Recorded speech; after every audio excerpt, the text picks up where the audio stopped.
Okay, so now we're going to talk about a linear pair, which is two angles that are on the same line. Now, we know that a straight line has exactly 180 degrees. And so let's draw a straight line. Now, if we were to draw another line here, you can see that the more I open it, obviously the greater the degrees. So for example, this is 0 degrees. And as I open it up, you probably know that that's 90 degrees. And if I open it up even more, when you finally flatten it out, you have 180 degrees. Now let's say that this 180 degree line was split up into a couple of angles. For example, let's say that I threw in a line right there. Now, if I erase this, just remember that it's still 180 degrees.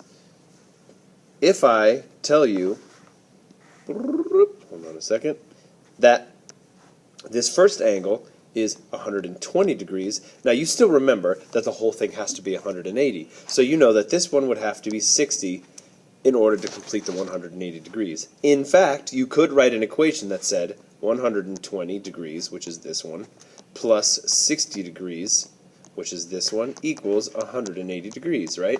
Now that's pointless, but you could write that equation. Now, writing equations is the most important thing to remember from this lesson. For example, if, let's say it was not 60 degrees, let's say I changed it to 3x. Now you may not know what x is right in the beginning, but you can still write the same equation. Remember, we used to have 60 degrees, but I changed it to 3x, which means in the equation I could still change it to 3x. So now the equation is still the first angle plus the second angle equals 180, or 120 degrees plus 3x equals 180 degrees. And then you go back to your basic algebra and you learn how to, or you solve for x.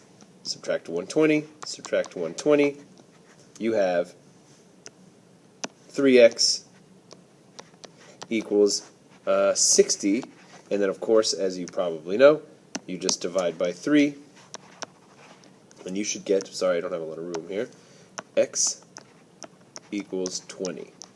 It doesn't mean that the angle is 20, it just means that x is 20. Which means that if you wanted to figure out how much the angle is, we already know this because we did the problem last time, if you combine these two, 3 times 20, you should get 60 by plugging in the x, and you get 60 degrees. Boop. There you go.